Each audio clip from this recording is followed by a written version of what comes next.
Sorry, we're a little bit late. We have technical difficulties tonight. And good evening. Here we go for our fourth installment on the sacred feminine. We're going to be talking about Hathor, another goddess of the pantheon. That's going to bring their wisdom to us tonight and allow us to learn from them. Now, in the history, let's start there. In history, she is recognized as a major goddess in ancient Egyptian religion, as she predates Isis. She was a sky deity, and she was associated to multiple male deities.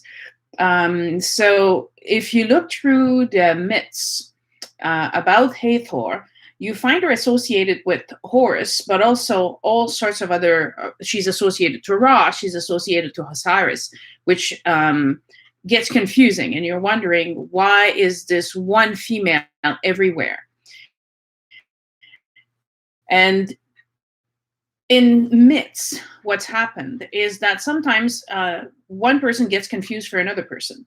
Just like in one family, you can have the great-grandfather with a certain name, and then they rename the grandson a certain name, the same name. And then through time and space and lack of accurate records, they might get confused for being the same person. And then this one person becomes mythical because they accomplished so many things. And you're like, so how did they accomplish all this in one lifetime? So it's a bit what's happening with Hathor. She became the symbolic mother of the pharaohs, and so she was represented as a larger image of the sacred feminine because she embodied music, dance, joy, love, sexuality, and maternal care. And what we're going to come to find is that the female aspect, the sacred feminine, the main quality of the sacred feminine is actual wisdom. And it is true wisdom that, because she's also maternal, that we love and we have compassion. It's a main trait for what Hathor represented in history. She basically, for the Egyptian, personified the concept of femininity to the Egyptian. So now we're talking about her being a concept and not so much just one person. In the same way that when we've explored Kuan Yin in the previous presentation, and also White Tara, we know that they had several incarnations as this being. And through their virtue and through their life, the human life becomes associated to them. Or someone went to check in the Akashic Record to see the lineage of a particular soul and can see all the different incarnations. The role, one of the roles that Hathor played was that she helped you cross boundaries between worlds. And this is going to become very important as I talk about Hathor tonight, because you're going to see that, again, what we've taken and become myth and stories about crossing worlds and crossing between boundaries, we're going to realize that it was much more real than that and much less figurative than we think.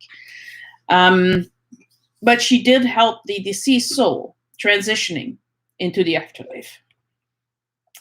Interestingly enough, true Egyptian mythology, cows are the symbolism of maternity because they provide milk and sometimes provide milk for the human babies.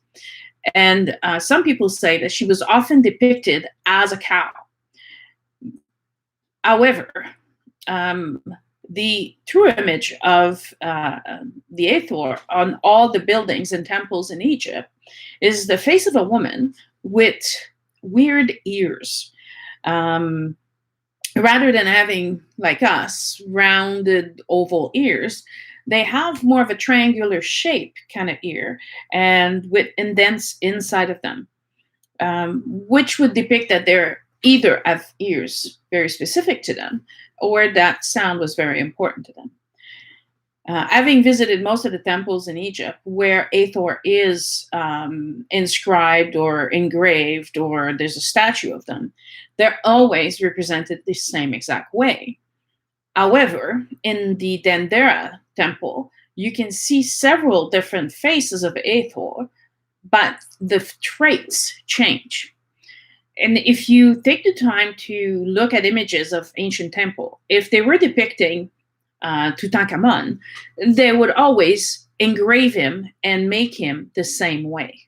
So if they're giving the goddess Hathor different faces, different physiognomy, and you can tell the difference. It's not the same face. One has a skinnier nose, one has a wider face, but always the same ears.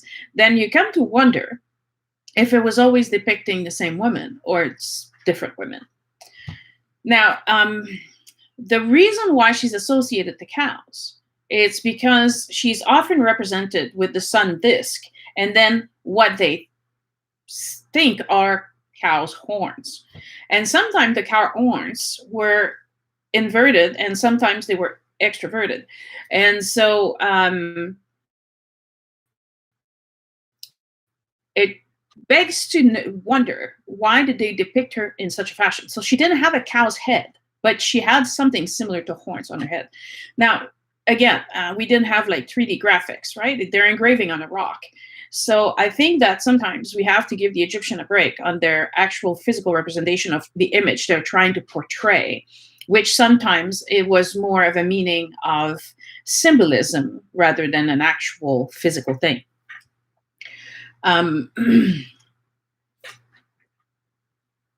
The age that Hathor has been appearing in the Egyptian mythology varies from one source to another. Some say that she was 3,000 years before Christ, but she actually entered the pantheon before Isis ever did. She was there long before.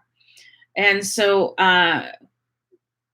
to say that it was only 3,000 years ago is a very limiting view. So if you look at, if she appeared before Isis in the belief and the caste system of the Egyptian, then she predates 3,000 years before Christ. And she is also connected to several foreign lands, such as Nubia or Canaan, and she's associated with incense and semi-precious stone. So all of these different associations makes her much older than we might think. She's also associated, it's the confusion is that she's associated as a cow goddess, and yet if you go back to her origins, she had nothing to do with cattle. She was a sky goddess. So she was often associated with stars. It's only afterwards that other goddesses were associated with stars, and she was commonly associated to Isis, almost as if they were sisters. And so we have to, as we're doing the research for these and presenting these, we have to weed through all that and really always go to the original source of when did she appear and who is she really. The number of Hathors may vary, and there's been manifestations of the goddess up to 7 to 36 different Hathors. So she's become more of a type of deity rather than a single entity. And that's why we will refer to them from now on as the Hathors as opposed to Hathor. Because it's a group. And this is a justification for having those different faces on the Dendera temples being engraved.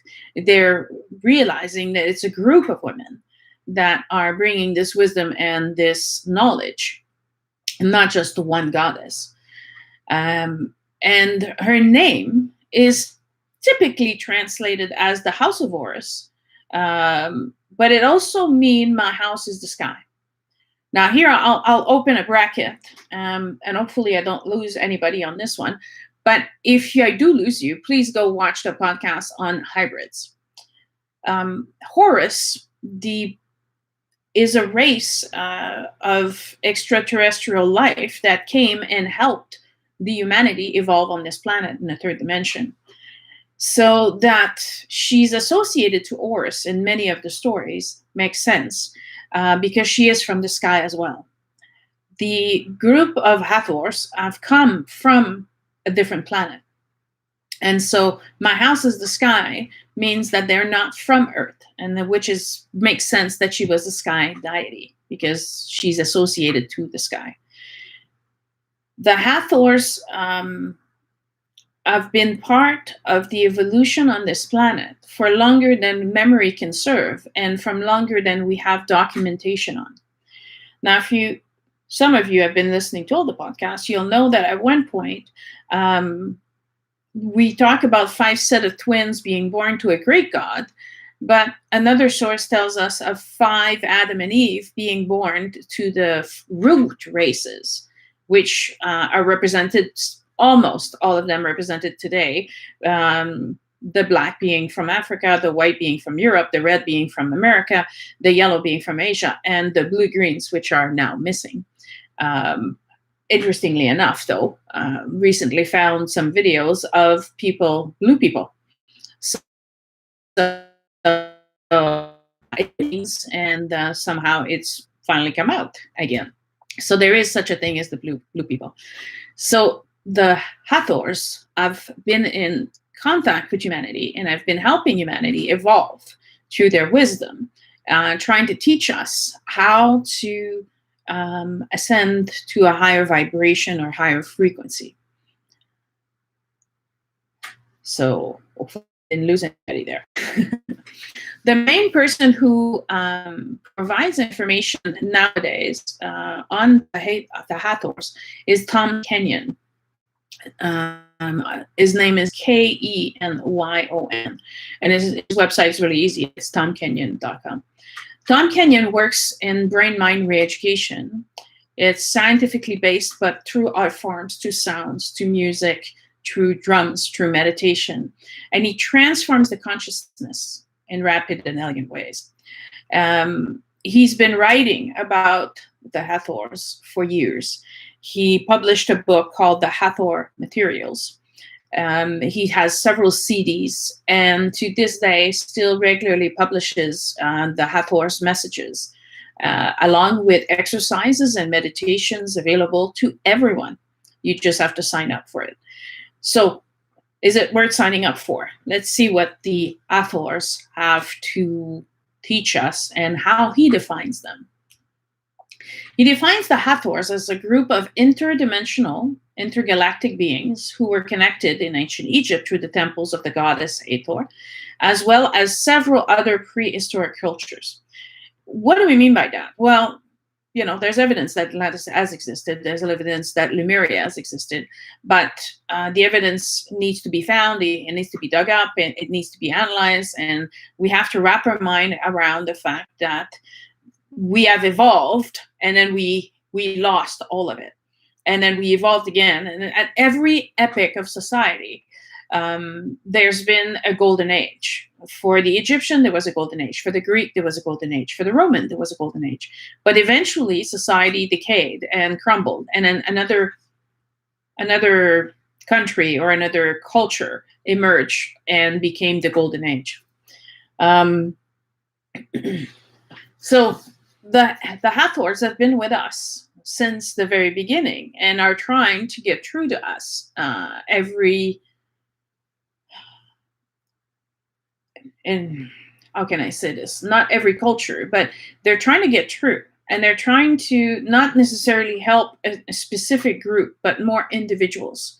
So they're just like any of the other sacred goddesses that we've met so far. They are there if you want their help and if you're ready to do the work. And so it doesn't matter which background you're from, whatever your belief is. What's important is that you just do the actual work that is suggested in order to help yourself. So they don't ask you for anything in return, like any of the other goddesses. They will teach you tonight that through your change and through your evolution and through your high vibration, you are raising the vibration of your community, of your country, and of wherever you are, and making the world a better place. And so they are here to help us create a better world. In the late 1980s, Tom Kenyon began to receive instructions on the vibratory nature of the cosmos, so how the vibrations affect us, affect the cosmos, the universe, and the use of also sacred geometry as a means to stimulate the brain performances and to use sound to activate different experiences inside the body, inside the mind. And it took him 20 years to accept that message and to try the methods and openly speak about it and then publish a book about it. And I understand where he's coming from.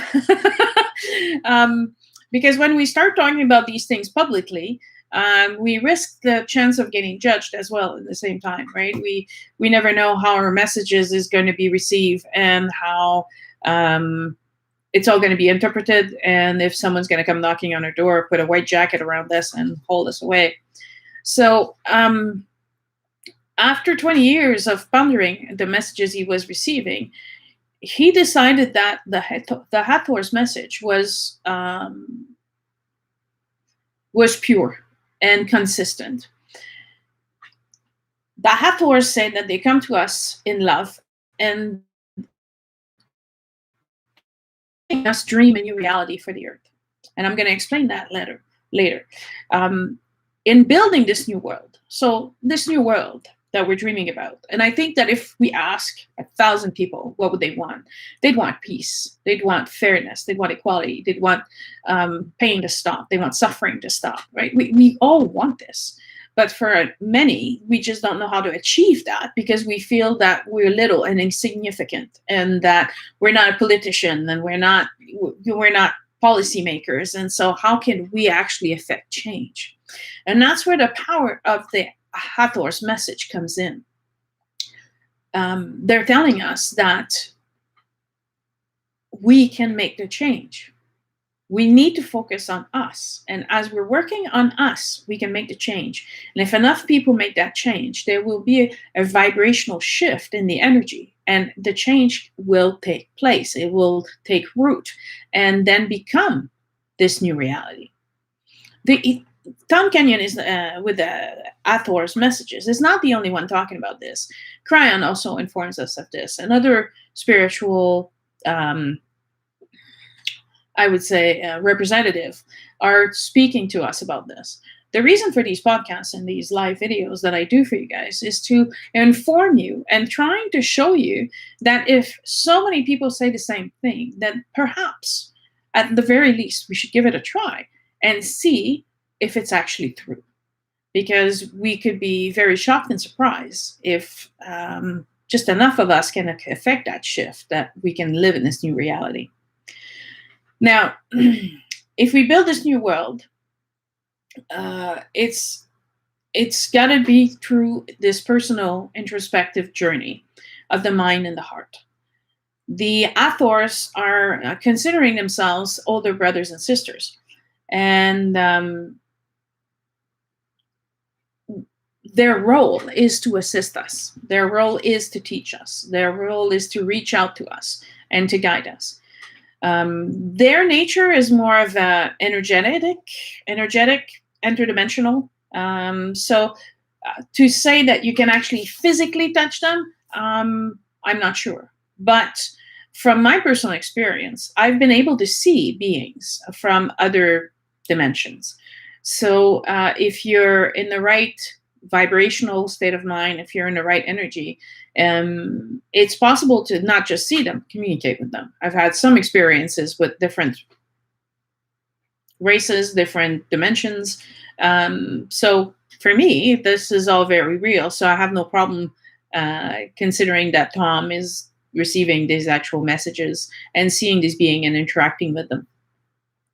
Now, they came from a different universe and they entered through a portal in the Sirius area and established themselves in our solar system. And the beautiful thing about the Hathors is that they recognize that they weren't supreme being. They're not saying they're gods.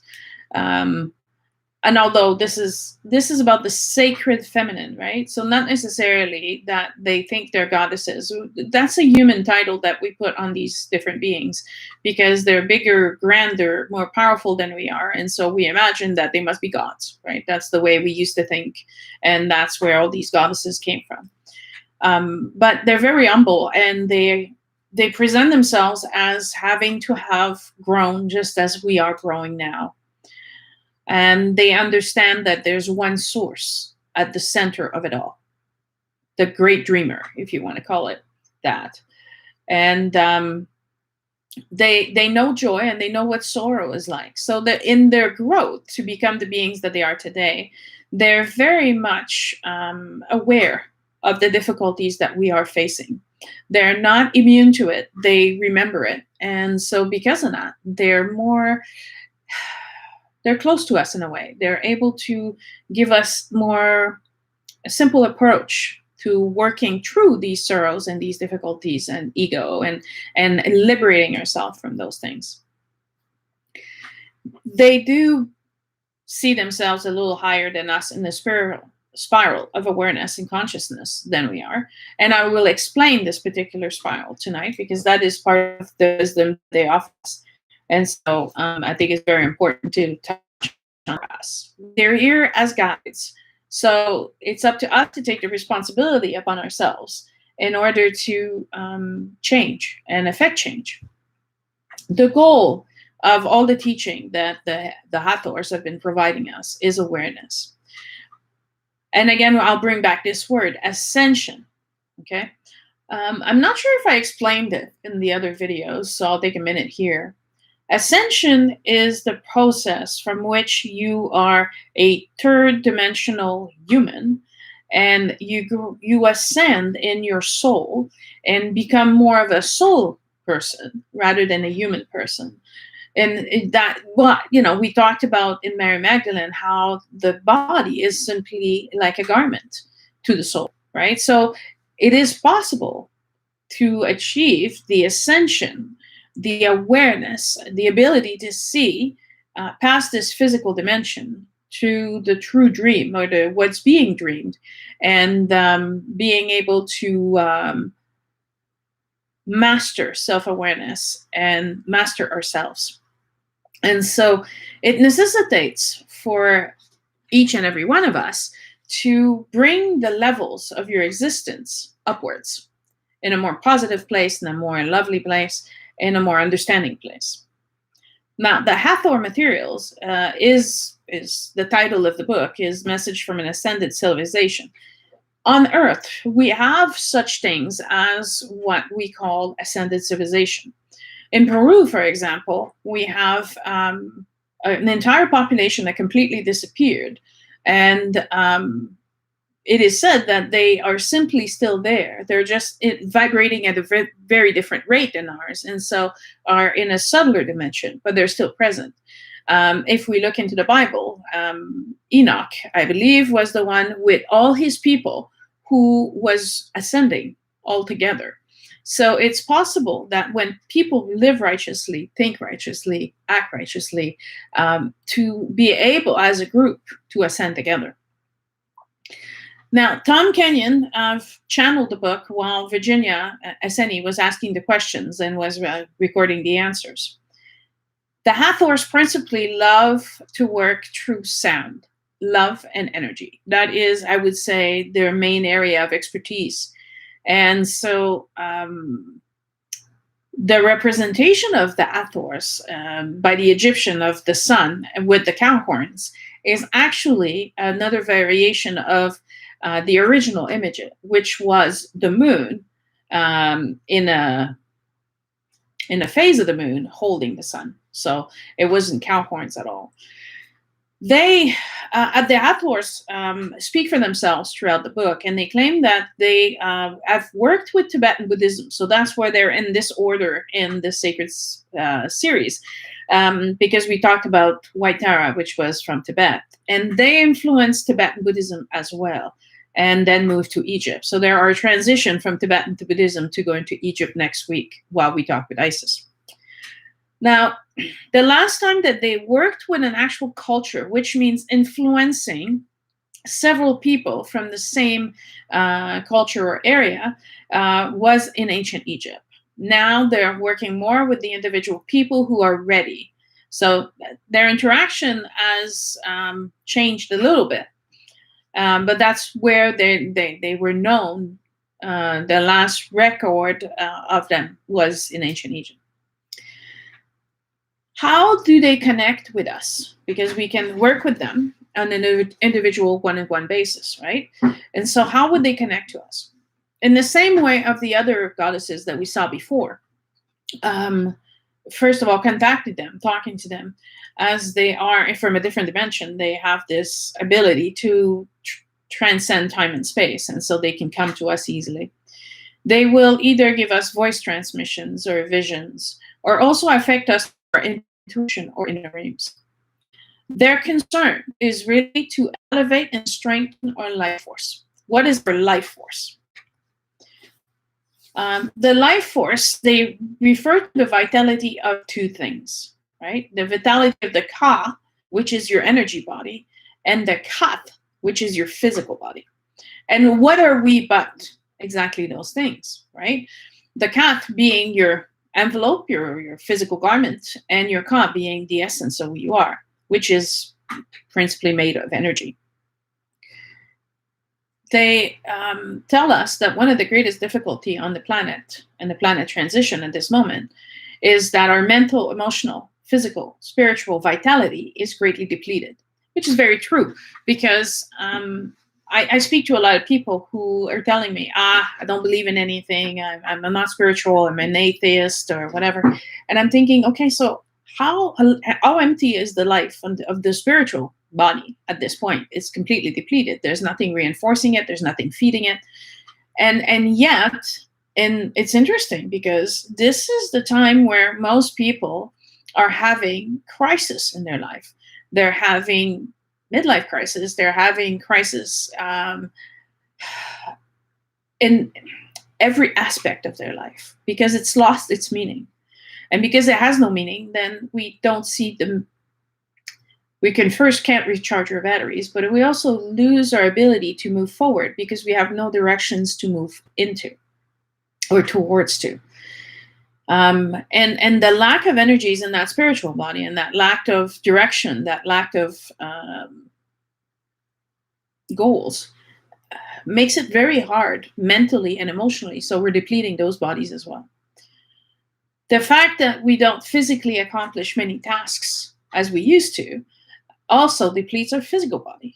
Our physical body as is built for a certain level of activity. And as a society, the whole world has changed so quickly, we haven't had time to physically adapt to this lack of physical activity in our lives, to this lack of workout, if you will. Nobody had a car 100 years ago. They had to walk everywhere. They were more connected to the ground. Most people actually grew their vegetables. They didn't buy the vegetables. There was a lot of things that were required to keep them connected to the earth, to their family, to their community. And all of those things have disappeared because we've changed the way we live so quickly. We haven't had time to balance any of this. One of the principal teaching of the Hathors is that we should attend to those energetic bodies daily. Why is this so important? Because we need to keep in check. What's our emotion today? What's an emotional state? What's our mental state today? What's our physical state today? Or am I tired? Do I need rest? Because we keep pushing forward all the time. Oh, I have to go to work. I have to do this. I have to go there. And we keep giving ourselves these insane goals that it's impossible to keep up. And yet we just keep pushing. We draw on her sleep. Instead of sleeping, we keep working. We keep pushing the envelope. I know because I've been there and that made me very sick. So I've changed. So every day I ask myself, okay, so today, what can I accomplish? What is my mood? What can I do? If my emotions are low, what can I do to boost my emotion? If my mental is tired, what can I do to recharge it? And all of these different things is what we need to check in every day. Yes. In the book, there's self-mastery exercises that Hathor has explained that we have to enlarge our central channel. Now, they're not the only ones saying that. The different authors that I've worked with also encourage us to meditate and enlarging our central channel. This can be seen as a rod or a tube inside your body in which mainly the source gives you light or feeds you through this central channel, and it goes straight down through your body. This is also would follow the alignment of all your chakras. Now, as you see this alignment, this energy, when I work with people, giving them sessions and training them, oftentimes this central channel is quite small. And it's through different initiation, through the Reiki or through chakra alignments or things like that, and regular meditation, that we enlarge it and we grow it. And so we allow more and more energy to come through so we can fill ourselves quickly. The exercise takes us from, first of all, being connected to the earth, and then allowing the energy from the earth to come through us, through this central channel, and then connecting us to the source, and then bringing this energy back down through our body back to Mother Earth and circulating this energy up and down. After the circulation can happen, right? Because if you've ever been stuck in traffic, it doesn't matter if there's a highway there. If the highway is blocked, you're not going to go anywhere. So the first thing you must do is open up this channel, the central channel, and then allow this energy to travel through you. And once this energy is able to effectively travel back and forth between the source and the earth and you, that's when you need to start feeling the rest of your body. They speak often of the physical body, the emotional body, the mental body, the spiritual body, the aura, and which they can refer to as the astral body. It's the larger egg that envelops your energy. For some people, this egg is so tiny, it's almost suffocating them. But that's because there's no energy feeding it. So it can't breathe. It can't enlarge itself.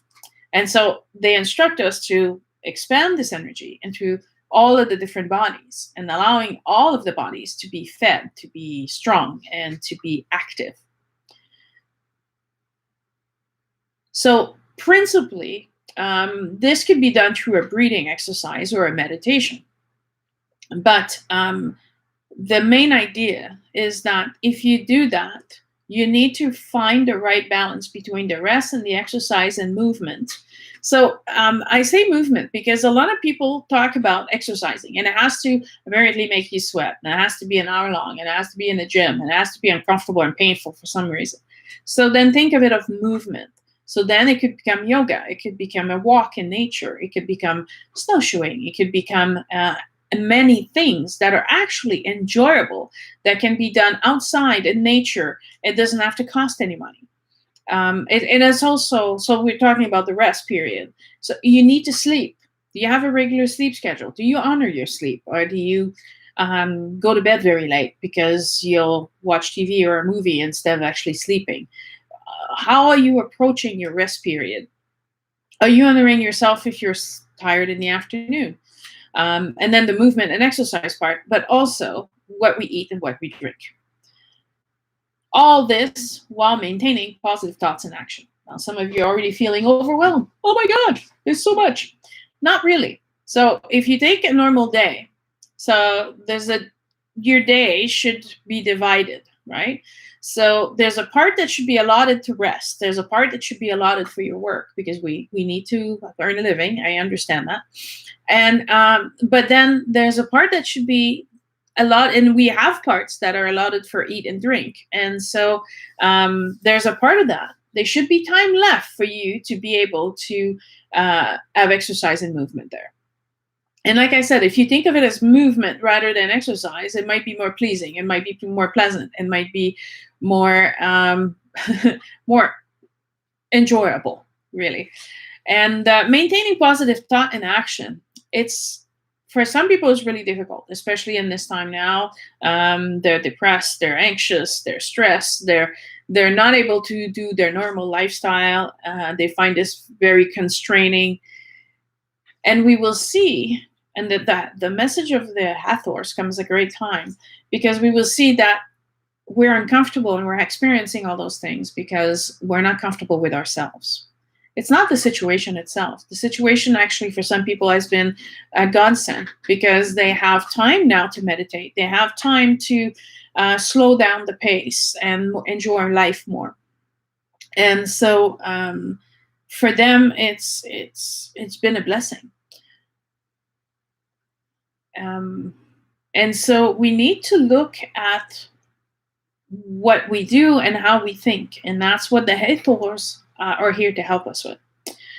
Now, they approach the topic of celibacy in relation to ascension, which is really interesting, because in a lot of religion around the world, to be a monk, to be a nun, to be a priest, to be a lot of them require celibacy as a precursor to being any of these things, a monk or a nun or a priest.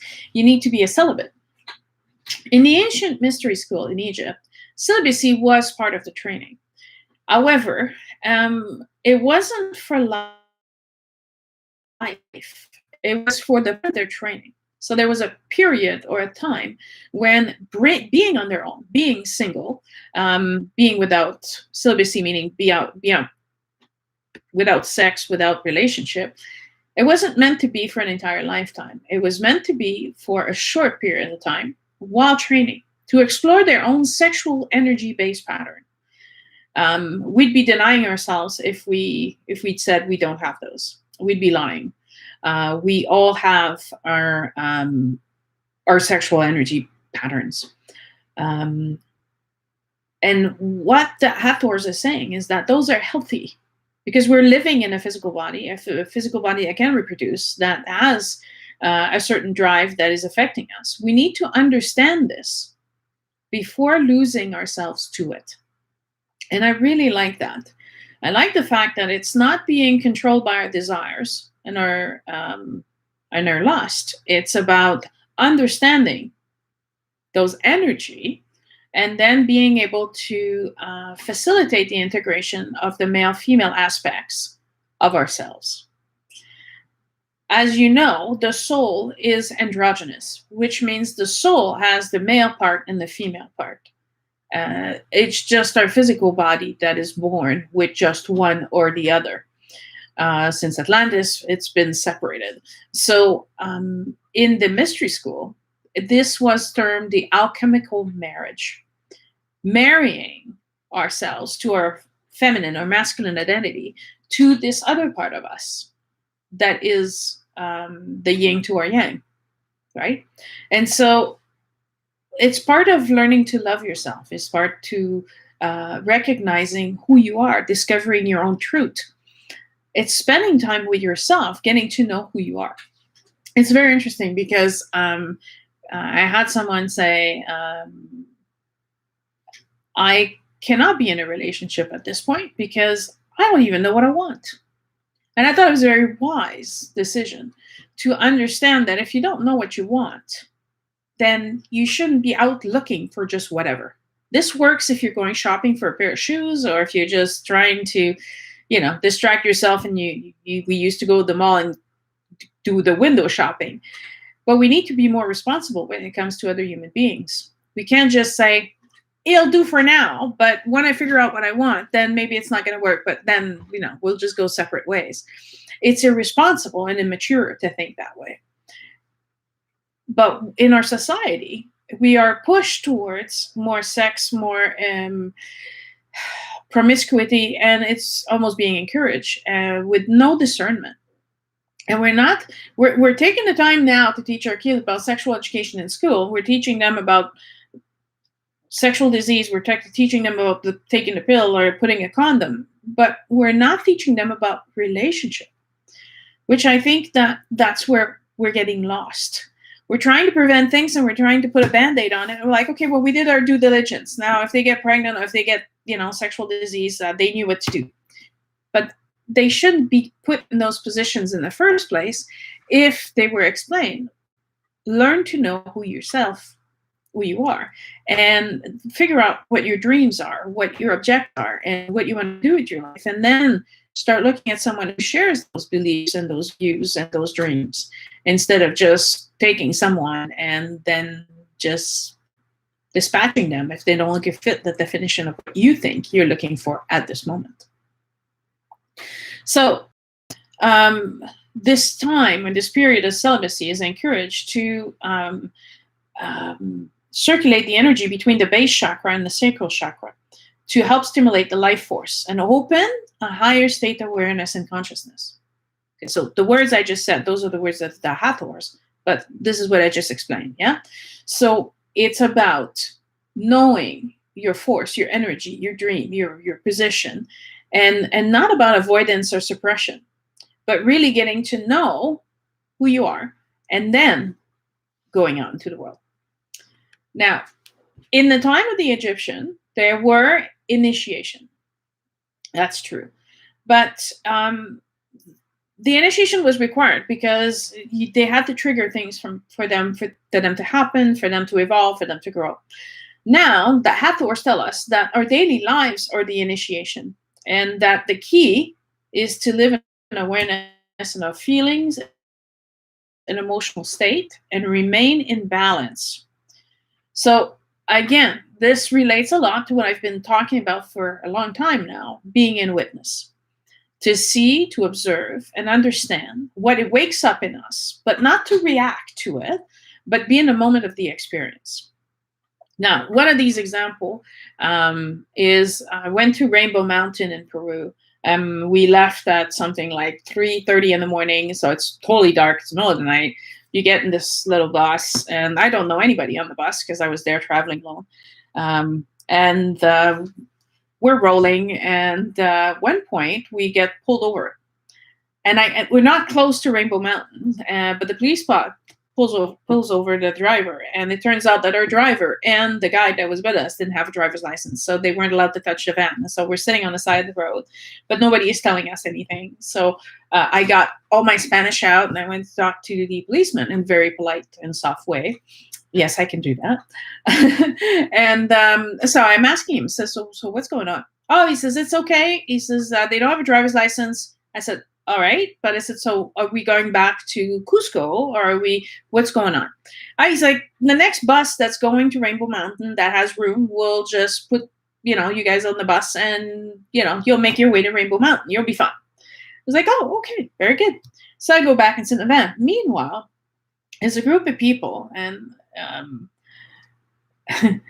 they were white people, and they're causing this huge scene. They're yelling, they're screaming, they demand to know what's going on. And in Peru, disrespect like that is met with complete silence and ignorance. So they were not answering these people's question. And I was sitting in the bus, and I'm thinking, I have the answer, but they won't listen to me because they're in a reaction mode right now. So I turned to the people in the bus, and, some people kind of looked at me, and they went, so do you know what's going on? So I explained to them what's happening, and everybody just did like me. They just closed their eyes and waited to be called out of the bus to get in the next one. Our experience was one of calm, one of quiet. So we witnessed this happen as opposed to reacting to it. And the thing is that as you're sitting waiting, I was thinking, well, maybe we got pulled over, because if we had gone ahead, maybe there would have been an avalanche and we would have been hurt. Maybe this is the universe protecting us. Maybe it's more important for me to spend the day in Cusco than Rainbow Mountain. So if I get turned around, I'll experience something magnificent in Cusco. And that's what is meant to happen. And so you get to a point when you turn into a witness, is rather than fighting to get your own way, rather than having ego being the boss of everything and deciding how everything's going to happen, you're taking a step back and you're saying, okay, so this is happening for a reason. And I don't know what that reason is, because there's a higher power somewhere. There's a bigger source that knows this. And because I trust this universe, higher power, the source, I'm in a state of accepting that this might not be the best path for me. And that liberates you from this attachment that caused these other people a lot of pain because they screamed a lot. And who got to go on the first bus that was at some room, do you think? The screaming, overactive people, or the calm people in the bus waiting calmly? The calm people waiting in the bus. They eventually made it there. They made it there later, which was interesting because Rainbow Mountain's in a very, very high altitude. And so, and you have to walk for 5 kilometers, which normally is easy enough. But because of the high altitude, it's quite demanding. But if you're there early, you get to rent a horse and you can do part way on the horse. And it then becomes quite enjoyable. And when these people finally showed up, there was no horses back available. So you can see that their experience was quite different than the one that our group had. We had the horses, we went ahead. Very few people in our group had altitude sickness, and it was witnessing the entire day about these ego representing themselves. You know, some people saying, I'm walking, I'm tough, I can do this. And I'm thinking, okay, well, I didn't come here to do a show. I didn't come here to prove anything to anyone. I came here to see Rainbow Mountain. If I enjoy it more traveling on a horseback, then I got nothing to prove. And so this particular person was not learning their lesson. And so they ended up being severely altitude sick, and then ended up twisting their ankle, and they couldn't make it to the top, and they had to be carried down. When you become in witness, these things become so obvious. They stand out so much, and you're like, wow, I could totally see it. It was an inflated ego. He had something to prove, and he couldn't prove it. I completely released this.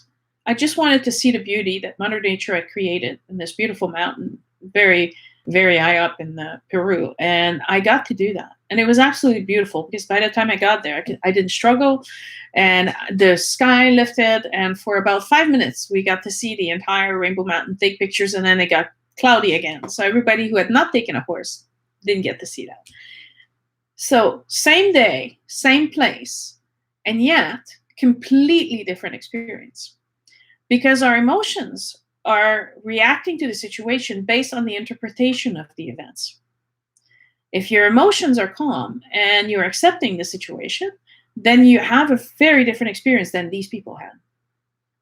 So when I ask you, and I do this to my students, and I love it, so I want you to tell me, what were you thinking when you got dressed this morning? So some of you, are saying, well, I don't know, I had to go to work, so I had to put something nice, and, so I put this together. And some people say, well, I work from home and all they see is the top up, so I put my PJ bottom and I just get comfortable. Right? There's an answer coming up, and we're all thinking, yeah, the way I dress is different now, the way I look is different now. But now, there's no emotional reaction attached to that because you don't care what I think, right? I'm just asking, what were you thinking when you got dressed this morning? It's a simple question, and everybody's got an answer for me. Now, imagine that instead of me asking, it's your mother asking. What were you thinking when you got dressed this morning? All of you all of a sudden got very uncomfortable. Now you're thinking, what is she talking? What isn't she like about me? What is it that's wrong? And I didn't iron my shirt, or I didn't, do my hair, or all of a sudden your reaction is based on an emotions of previous interactions with your mother. And yet I didn't change the tone that I said. What were you wearing? What were you thinking when you got dressed this morning? It was the same tone. It was the same voice. It was no more emotional. But now I asked you to think as if it was your mother. And all of a sudden, my voice must have sounded very different. But now we have it recorded. So you can actually go back. And I particularly say it quite nicely and quite evenly. What were you thinking when you got dressed this morning? There's no judgment in the question. It's just a question. But our emotions are now interacting with this. And we are affecting our response. So we are reacting rather than just witnessing, this is what I plan on wearing on Tuesdays. For myself, I try to wear a different shirt every time. Otherwise, I just look the same in all the videos. And then, I just want to differentiate the different videos. So I wear something different. So it's a simple answer. But because it's loaded with an emotional gravity of our past experience, then we interpret the question differently and we respond differently. And that's what witnessing is about. It's about detaching ourselves from this emotional response and just looking at the question and just answering that question as it was asked. Now, this is a perception of reality, right? So the truth behind the illusion. So most of you, I mean, it's getting old now, but the movie Matrix, it's iconic. But at the end of the first movie, he realizes when he's inside the Matrix, he's inside of a world that's been created by a computer. Before his awareness was open, he sees the Matrix for what is presented to him. He sees a world, he sees people, he sees things, and he touches things, and they feel real to him. Meanwhile, he's laying down, and he's not touching anything, but he's perceiving that he's touching, and so therefore it's registered as you're touching something.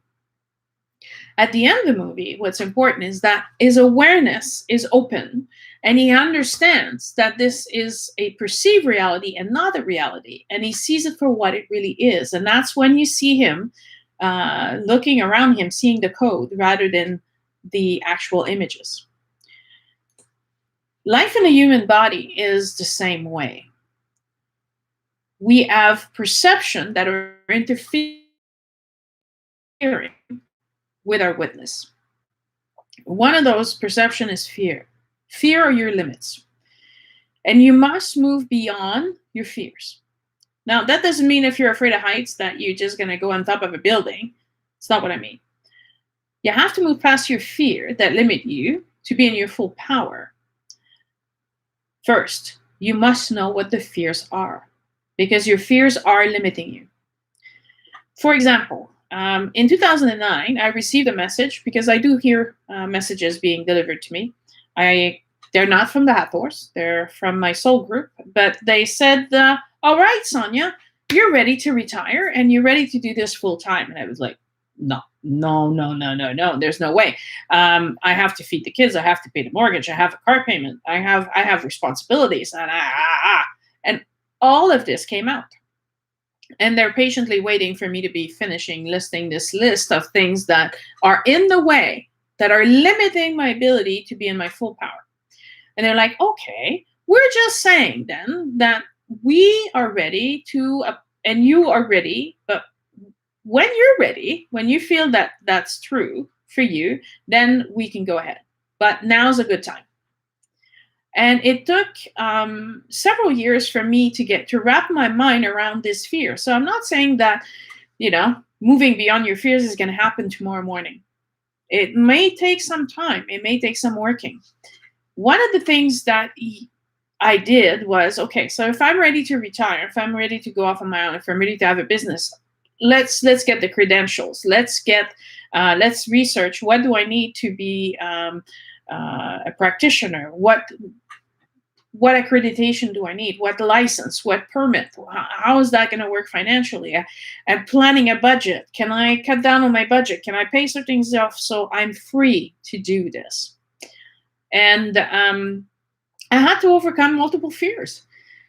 Fears of getting customers, enough customers. The fear of getting over this this technology and creating a website and creating a Facebook page and keeping you guys entertained and making it meaningful. And am I intelligent enough? Am I interesting enough? Do I have a message to share with people? How far can I push this?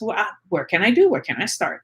And in 2013, I was actively working on this project until I was in 2015 confident enough that it was strong enough. I had solid basis to stand on that I could put in for my retirement. I retired early 2016. So I worked on what I felt was my limitations.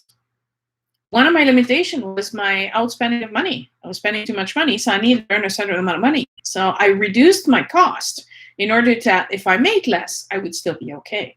right? So you have to find out all of those fears. It could be a fear of abandonment. It could be a fear of not belonging, a fear of success, a fear of failure, which are two very different fears. If you're afraid of failing, you won't do anything. If you're afraid of success, you will achieve certain things, but when it's about to go big, when it's about to be recognized, when people are to say, wow, good job, you did that, that's when you pull the plug or back up or sabotage yourself. The fear of not being enough, the fear of being unlovable, the fear of being rejected. And it's not easy to do these podcasts and these videos because you don't know how people are going to receive it. And people, because they're in the anonymity online, I don't know who they are. They could lash out and be quite mean. So I'm putting myself out there, and I had to get past the fear of rejection. I had to work on myself to the point where if someone says something mean, I can say, okay, they're having a really bad day. Or someone they trusted has done something to them and now they're having a hard time trusting people like me. Or, I could find a reason without feeling attacked, right? So those fear come from our core wounds that are inside of our bodies that happen at different level of consciousness. And we must identify them and realize how they've been affecting our lives, our daily lives. When, after I got divorced, I did this work. That's about the same time that happened. And I realized that most of my life I lived in fear. Fear for my life, fear of being beat, fear of being killed. And so I realized that every time I made a decision to go into a certain program, to move to a certain place, I wasn't doing it because it was making me happy. I wasn't doing it because I was in ecstasy or that I was glad. I was making it because it looks like I'll be safe there. It looks like I'll be protected. Now, because I was still in fear, I was limiting myself because I didn't think I was allowed to be so happy or so safe, or I was slowly protecting, building something, and it was my fears holding it all together. Once you're able to overcome your fears, this will lead you to joy, peace, the love and the wisdom and creativity. There is immense freedom once you're free of fears. And the path that the Hathors show us is a path of unconditional love and compassion, very much like all the other goddesses. But they explain it through vibration and sound and energy. They're saying that if you are in unconditional love and compassion resonance, sound, vibration, if you are, so meaning your thoughts are about love and compassion, if your heart is about love and compassion, if your actions are about love and compassion, then your frequency changes. And because your frequency change, you start healing relationships that have impacted you negatively. And you're able to move forward. Strangely for me, I had big moments in my life. Like, I'd like to think that my progression was beautiful and slow and, harmonious. And no, it was not. I usually moved in big bumps and big lumps. And so big impact, big events. And whenever some part of me were healing, I could automatically see people disappearing from around me. And I wasn't dumb enough to go chase after them. So that's the good part, Sometimes people leave, and it's a good thing that they're leaving. It's not a bad thing. And you need to be strong internally to say, these are not the people I need. And I'm creating space around me for the people that I need. And that's exactly what it is. You're vibrating at a different frequency. And so you're attracting different people. And as you're attracting these different people, you're attracting people at the level you're at. You see, your own personal universe, right? Your surroundings are a mirror to you. They're there to show you what's inside. So if you're surrounded with people who experience anger, that means there's anger inside. That needs to be healed. That needs to be examined. That needs to be taken apart. If you're surrounded by people who are successful, it's because there's a part of you that at least recognizes their success and can see that they can be successful too. It's more apparent when you're a teenager, a little less apparent when you become adults, because we're not so depending on each other and we have more individual lives. But if you look around you, and if you're reacting to your environment, that's because you're still reacting to something that's inside of you. So, if we can love ourselves and demonstrate compassion, then our vibration change, and they no longer will be displaying this. Their behavior will change. This I've experienced as well. I work on forgiving my mother, and that was very, very big for me. And I managed to do that through an exercise. And I know that happened because a huge weight felt like it came right off of me. And I was brought to tears by this relief and this feeling that I had inside. And then the anger was gone. Because part of forgiving her, I was trying to forgive her because I was always angry. And I was tired of being angry. And I needed to forgive her, but I didn't know how to do that. And it was a go back and forth, you know. But finally, when it happened, I changed. This vibration raised. My awareness was different. And every encounters I had after that, I was no longer was she provoking me all the time. And I was no longer reacting either. So it was very interesting because it seemed that there was nothing there for her to poke. It allowed me to be more compassionate and more loving and find this place of unconditional love, which I think is higher than a mother's daughter's love or duty love. Or it was done with no condition attached, and led by compassion, led by care, led by me seeing the soul and not getting past the human experience and reconnecting with the soul that is inside of her.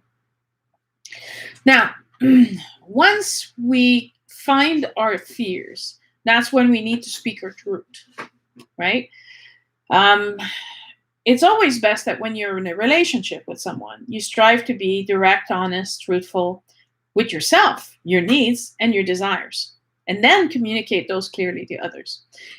If for years I've been expecting and wanting things from my mother, and then at a certain point I realized, well, I want to be hugged, I want to be loved, I want to be, these are the things I want. And then I realized that because I was attached to these things, because I desired these things, and this is a good example, because people think every time I say desire that it has to relate to sex or something. No, you can desire a close relationship with a parent. You can desire recognition. You can desire many things that are not necessarily sexual, right? And so once I was able to identify, well, what am I looking for? And I was able to look at the people around me and realize I'm asking something she cannot give me. So this is creating,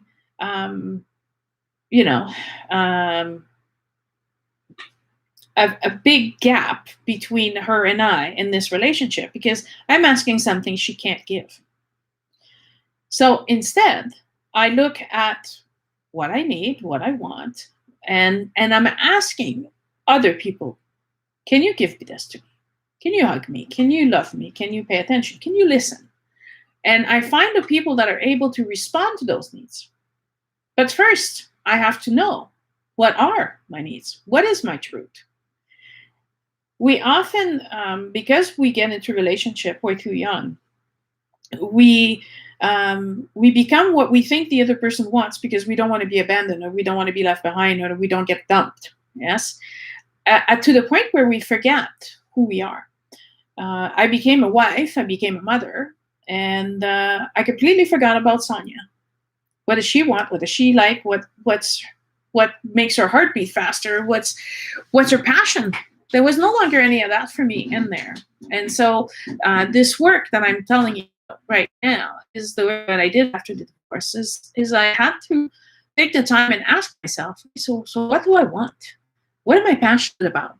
What have I been telling myself I can't do because I'm too busy, because I'm a mom, because I'm a wife, and finding all these excuses to not do what I want to do. It implies that you will develop a level of awareness of actually who you are. And then you have to, once you have this level of awareness, you have to stop settling and really go and honor and respect yourself and love yourself first. Again, this is not being selfish. This is allowing you. I think I become a much better mother once I could be me first, because I felt fulfilled. And so then I could, because I felt full, give more, be more present, be more attentive, because there was a part of me that's being recognized again, that's being alive again, the important part, the basic part, the part of who I am. So if you want to know if you love yourself, right? This is a good question. How do I know if I love myself? One of the ways you can do that is observe your behavior. So again, we go back into witness, right? Witness is the key. It really is. You go back into witness, write down the experience maybe in your journal. Yeah. And then going into witness would be to read the experience. But this time, instead of your name in the journal, you put your daughter's name or your best friend's name. Or if you're a man, you put your son's name. If you don't have a son, you put your best friend's name. Now, if your best friend was complaining about how fat they are, or how they're losing their hair, or how they're, whatever they're complaining about,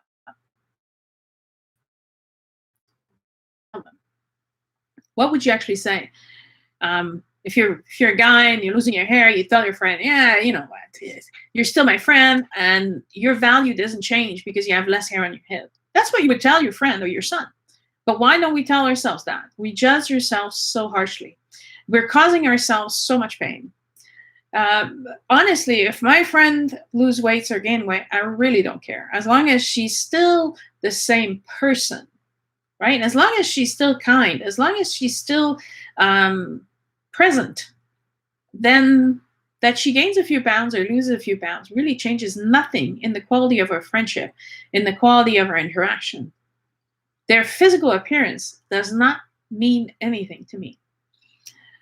If they're sad, I will try to console them. I will try to be there for them. So shouldn't we do that for ourselves? If we are sad, shouldn't we take the time to console ourselves? Shouldn't we take the time to hear ourselves out?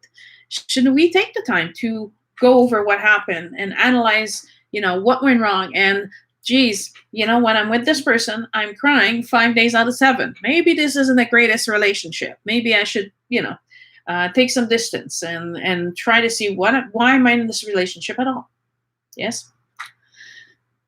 So your primary key is to know yourself. And remember, yourself is not this physical envelope, but your soul. So what is your soul? What is it yearning for? What does it want to do? Then clean up your interaction with others.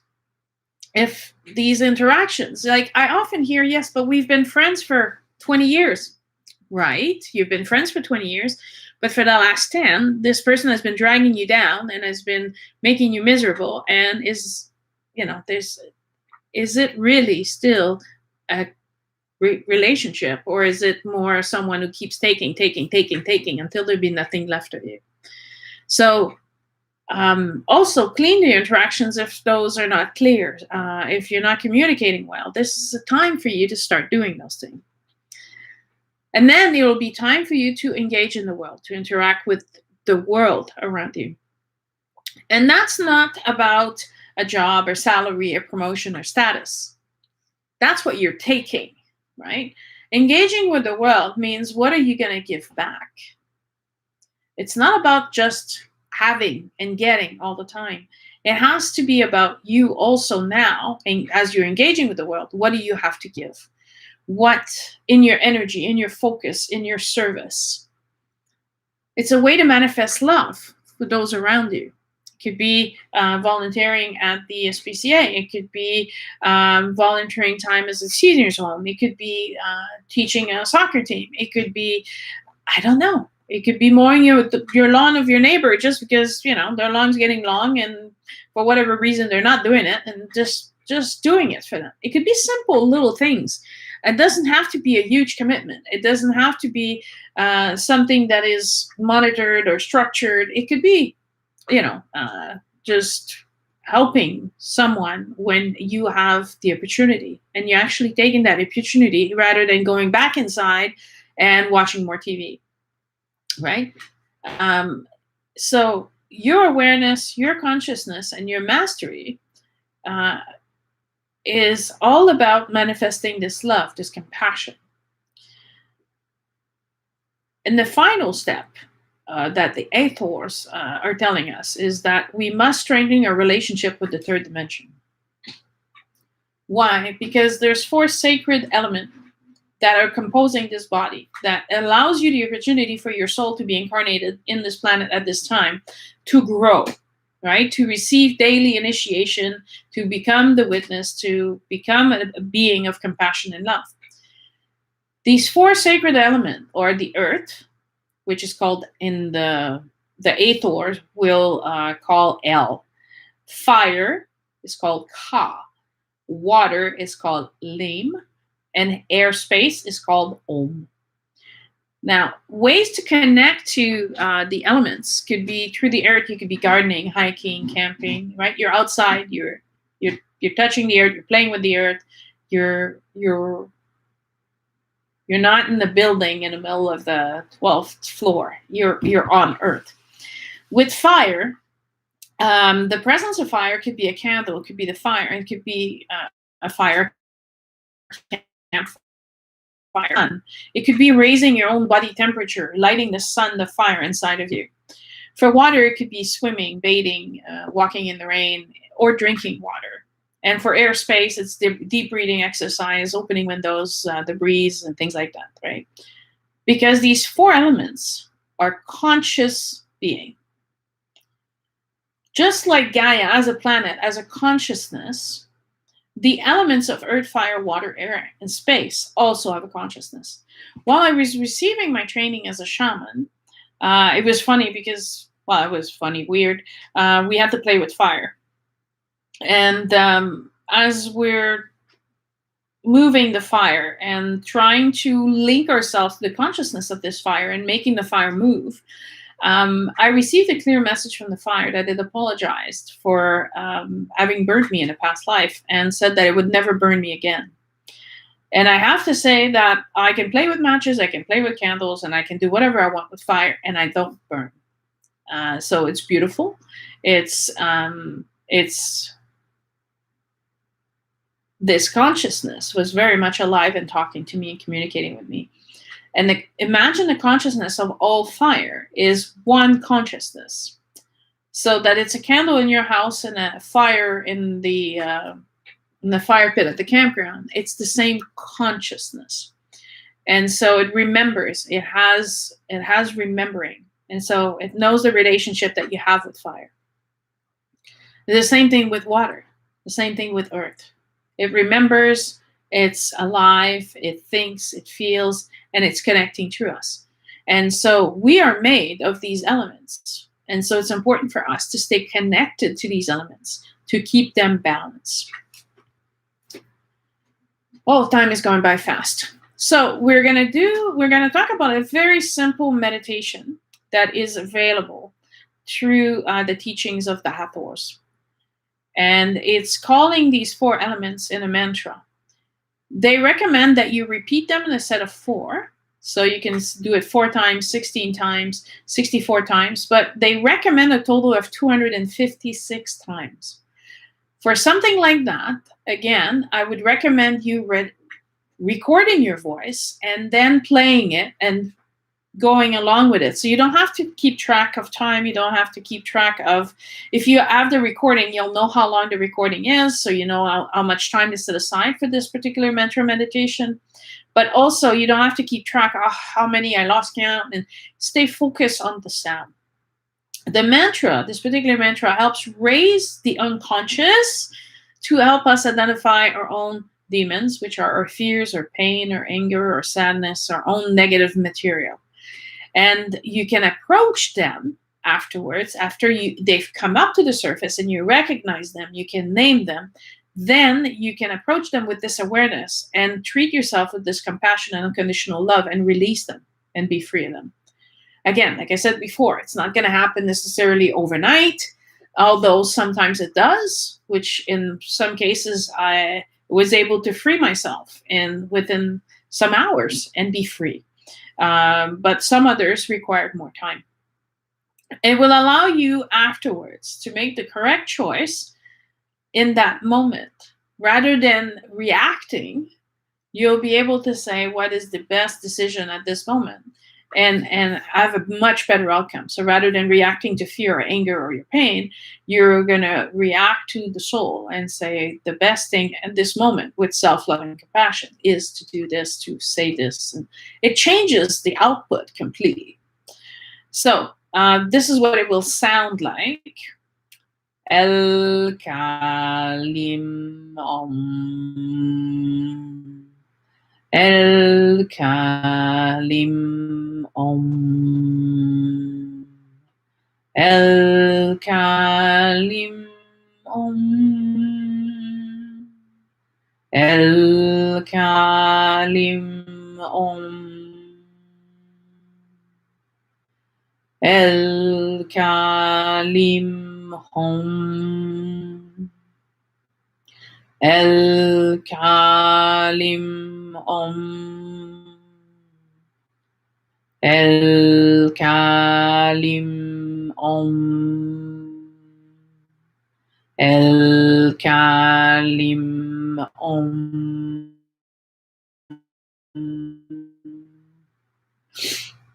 This simple mantra allows you to sink really quickly into this unconsciousness to resurface and lays your consciousness aside. So it frees your unconscious from you to surface.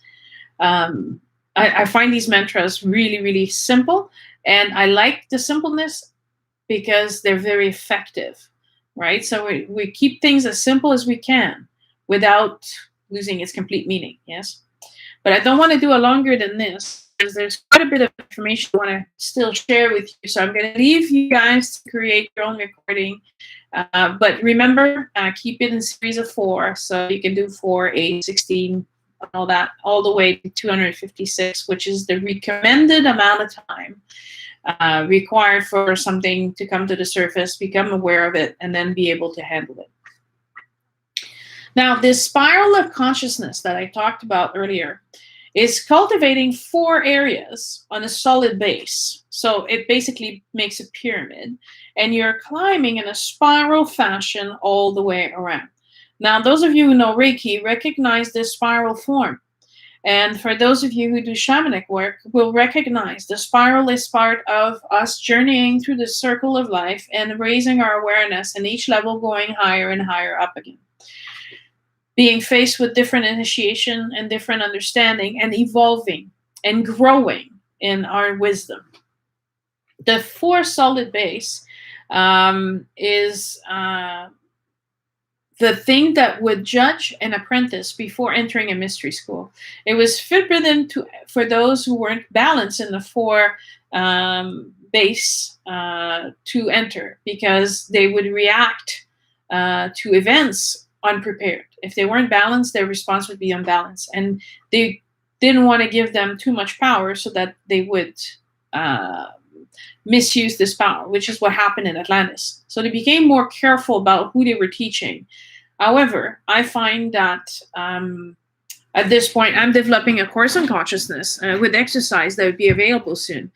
And the power that I'm allowing you to get at each level of my teaching, there's some things that I teach, and people only know about it because I will offer it to them when I feel they are ready. So they're not advertised on the website. They're a higher learning from what the basics classes are advertised on the website. And when I feel that the person is ready in their understanding, that they're ready to put forward the work that is required of them and have the dedication to this work, then I will let them know, there's another level to this. If you're ever interested and you're ready to learn, I'm ready to offer this to you because I feel you are ready for this. This is really important. It's not that it's a mystery. It's not that it's a secret. It's just that if you don't understand the basic, there's no point in me taking your money and taking your time and wasting my time and teaching you something else. So to those who actually master the basic elements and are ready for more, and are being recognized, then I will let them know. And I've had some students who have taken these other level of, it'll still be shamanism, it'll still be Reiki, it'll still be mediumship, it'll still be energy vibration. However, it's a new level, a more distinct, where the basic work needs to be done in order to then do the new exercise and the new practice that are being taught. So, that being said, raise your vibration. If you want a loving relationship, you have to hold that vibration in your consciousness. If you're experiencing frustration, anger, separation, isolation, you must accept the truth that this vibration is in you. So you have to do your work. You have to know yourself. You have to identify what is inside of you. And then you need to work on it. You need to transmute it. You need to transform it. And you must change in order to attract something else. And part of it, it's not just that the vibration is affected by your thinking and your emotional perception. And so if you're changing your vibration, you will change your perception in the way you think and the way you feel. I'm alone, but I'm not lonely, right? So I've changed the perception that if I'm alone, I'm necessarily lonely. No, I'm alone, but I'm not lonely. And I'm happy to be with myself because I love myself and I think I'm absolutely great company. But the day that I answer myself when I ask a question, we shouldn't start being scared. But the point is, whatever is in your life that you don't like, start writing it down. Try to explore it. Try to see, what am I supposed to learn from this? If you don't like your work environment, well, maybe you need to change. And I've had a student do this. I've put her to work and I said, so what is it you don't like? And that's what the spiritual coaching is about, right? So they can't find the answers all on their own at first, but I will nudge them, give them little nuggets, okay, so you feel isolated at work. Yes. Do you talk to people? No, I don't. Okay, so for this week, then all week, you will make sure that when you go into work, you say at least hello to 3 different people. Well, this led to eventually her having to invite someone for lunch, to have lunch with her. Not to pay for their lunch, but to share lunch together and chat over lunch, which eventually created a group of people looking forward to actually having lunch with her, which changed their whole work experience. Now, work wasn't a bad place. Work wasn't lonely, right? And so, yes, I will nudge you, but not judge you, right? So therefore, by changing your perception of what takes place, by changing yourself, you will change the environment. And it's, I don't know how many times I've heard people, oh, but I'm a teacher in the classroom. I have to follow a script. I don't have the freedom. I don't have the liberty. There's always something you can change. Yes, there's a curriculum you must follow. But how you're teaching that curriculum is up to you. How creative you're going to get is up to you. How open you're going to be is up to you. How loving you are is going to be up to you. But whatever you're putting out in the universe will come back to you. Now, this is very, very important because if you've been hurt, I understand it's scary. I get it. There are times where I'm thinking I would meet the perfect man. Yes. So this very tall guy with the dark short hair and amazing black eyes, and I would reflect in the pool of his eyes into his soul, into eternity, and see space in there. And he would be perfect. And there's a part of me that would still be terrified because I have to open myself up. I have to trust. I have to get love another chance to be in a relationship with someone. And I have to jump. I have to make this leap of faith. It's scary. I get that. But are you going to turn away and run? Or are you going to say, you know what? Maybe this is the one. And just give it a real honest go. Not from 10 steps back, not from fear, but from honest being in the here and now. He's good, I'm good, we're good. And let's see where that leads us. So now, you have the choice in all things. When you choose, remember, it's you that's choosing. If you're saying that someone else is making you choose, you either need to step up and take your life back, or take responsibility, one or the other. But when you choose awareness, acceptance, compassion for every event in your life that you experience, you will move forward up the spiral of awareness. Compassion is about holding yourself and the other person in an attitude of acceptance, no matter what. Remember, today I said, if you're expecting someone to give you something they can't give you, you're just setting yourself up for disappointment and a lot of pain. You need to accept them for who they are. It's funny because I have conversation with somebody sometime, and then they tell me that, well, that's that person, right? And I'm like, yes, this is the expected response from this person. To expect anything less, would be setting myself up for disappointment. No, I don't mind being surprised, but people are being true to themselves, and I can't be mad that they are. They are who they are. And so if you accept them for who they are, and if you love them for who they are, then all of the other stuff falls away. They know that you're accepting them. They know that you're not judging them. They know that you're loving them. And just for that, they are grateful. And somehow it seems to slowly change them. Slowly. But this awareness, this acceptance, is not changing just you. It's changing the pool that you're swimming in. So everybody you touch, everybody you talk to, everybody you interact with, even if it's through online stuff, if you're listening, if you're watching, then we're interacting to a certain degree. And so it's my choice to share this information with you, and it's your choice to listen. Raise your awareness, and you don't have to accept everything that I say and take it for granted. Please have discernment. Ask yourself, does this speak to me? How does this relate to me? And sometimes it's funny because I will get live comments, but I also, some people know how to get a hold of me through emails and stuff like that, through the website, and I'll get personal comments after the fact. And they'll relate to White Terra more than any other of the other sacred feminine. One talk will particularly speak to them.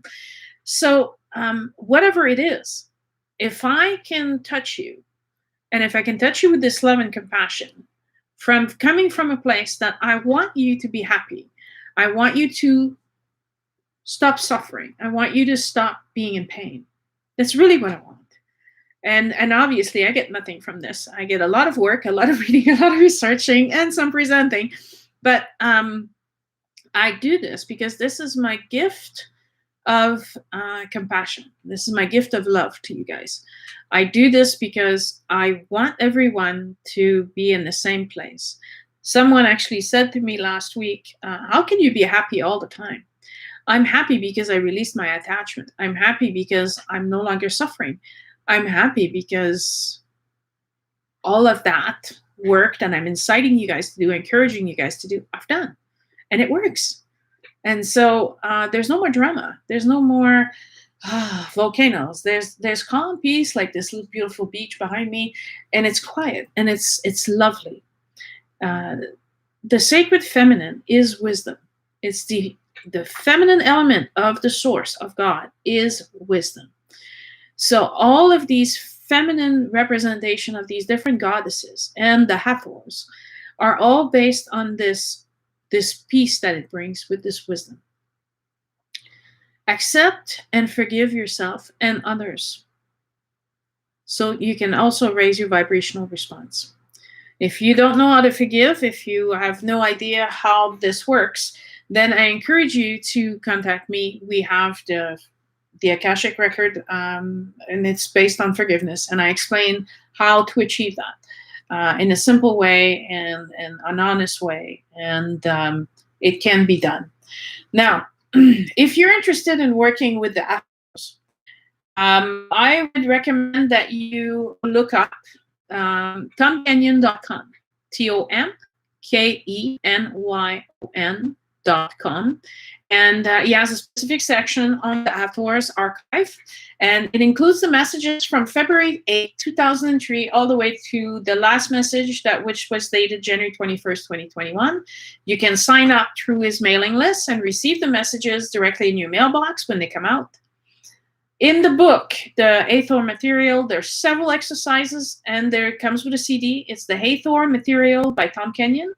Horde Publishing. My version is 1996, but I'm sure they're still being published. There's 2 CDs with Hathor sounds, specifically the Infinite Pool, Entering the Holographic Brain, and Sound Transformation. So again, you can find all of this on Tom Kenyon's website. Now, just in time. So, do you have any questions? Does anybody, I see there's a lot of people watching live. I can see all of you. Some of you were commenting while I was chatting. And, but do any of you have questions that you need answered right now? Please, now's the time to write your question. I can see there's quite a few people live right now. It's awesome. So anything, you just type it on. And it will appear on my screen. The beauty of the live presentations. No? Well, another successful video. If you have any questions after the fact, know that these videos are linked directly to my page. So if whenever someone leaves a comment, I get notified, so I'll answer. And it was a pleasure. I found this one very exciting to prepare, because this is one of the ways that I worked to clear a lot of the negative energy that was surrounding me in my life. And it was fantastic to be able to share this with you today and bring the Hathors to you and present those this form, the form that I believe is the true Hathor, rather than the mythical form. And I hope that these teachings bring you some respite, and that you're practicing, maybe try the mantra. And next week, now that we've stepped into Egypt, we will go with Isis, one of the greatest goddess in that area for a very, very, very long time. She had a huge influence. And I'll have interesting stories to share, since I was in Egypt and I experienced some amazing moments while I was there, visions, and it'll be mind-blowing. So join us next week, same day, Tuesday, same time, 6:30 Pacific time. And if you miss us, it's okay, because we always record them and they're always available for you guys to watch. So I love you, and I see you next week. Thank you.